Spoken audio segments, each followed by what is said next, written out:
जय श्री सीताराम जी महाराज की जय, लखन लाल की जय, गुरु विश्वामित्र जी की जय, अवध धाम की जय, जनकपुर धाम की जय, सिया जी की जय। जब ही सब नृपति निराश भये। गोस्वामी तुलसीदास जी का ये पद गीतावली से है। जनक महाराज जी ने सिया जी के विवाह के लिए एक प्रण ले रखा था कि शिव जी का धनुष जो पिनाक नाम से प्रसिद्ध था, जो तोड़ेगा चाहे वो राजा हो चाहे रंक हो, उससे जानकी जी को वरेंगी। ये वचन तीर के समान सभी को लगे। बड़े बड़े नवद्वीपों के 7 खंडों के राजा लोग वहाँ एकत्र हुए थे, परंतु कोई भी उस धनुष को हिला नहीं सका। तब महाराज जनक जी बड़े व्यथित हो गए। कहने लगे मानो पृथ्वी वीरहीन हो गई है, अथवा सारे वीर कहीं छिप तो नहीं गए। ये सुनकर लक्ष्मण जी की भ्रुकुटियाँ टेढ़ी हो गई और वे क्रुद्ध हो गए। इस बात को भांप कर गुरु विश्वामित्र जी ने कहा, हे जगद्वंद बलधाम रघुनाथ जी, उठिए, आप ही धनुष को भंग कीजिए।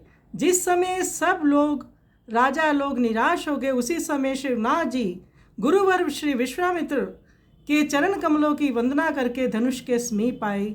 प्रभु का नील कमल की माला के समान श्याम शरीर है, उनके हृदय भुजा और नेत्र विशाल हैं, कमर में पीताम्बर तथा कलित कंठ में गज मुक्ताओं की मनोहर माला है, कानों में सुंदर कुंडल हैं तथा सिर पर पत्र पुष्प एवं लाल रंग की मनोहर चौतनी टोपी है।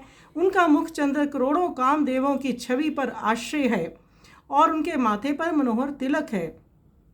पुरजन और संपूर्ण राजसमाज आदरपूर्वक उनके अनूप रूप को निहार रही हैं। इसी समय लक्ष्मण जी कहने लगे, हे शेष, पृथ्वी एवं पर्वतगण, आज तुम निश्चल हो जाओ। हे कूर्म, हे वरा, हे दिग्गजगण, तुम सब अंगों से सावधान होकर प्रभु का कार्य निष्पन्न करो। इस समय महाराज दशरथ के युवराज सहसा शिव जी का धनुष चढ़ाना चाहते हैं। तब भगवान राम ने मुनियों को पुलकित करते हुए उस धनुष को हाथ से पकड़कर खेली में उठा लिया और राजाओं के मुखों के सहित उसे झुकाकर सभी को सुख दिया। फिर श्री हरि ने उसे सीता जी के हृदय सहित आकर्षित किया। इससे जनक जी का हृदय बड़ा प्रसन्न हुआ।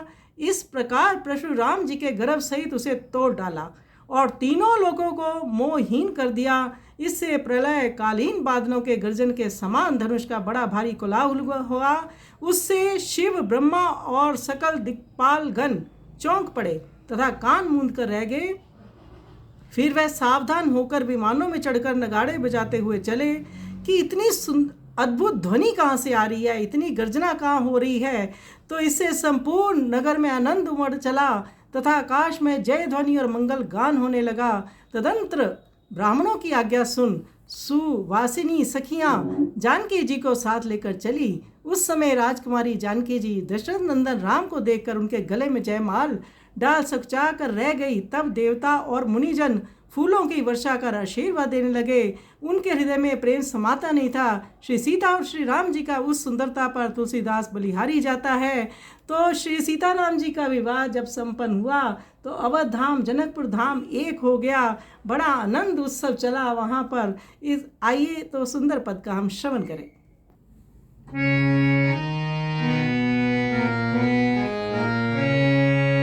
जब ही सब नृपति निराश भये, जब ही सब नृपति निराश भये, गुरुपद कमल बंदी रघुपति तब चाप समीप गए। जब ही सब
सेवई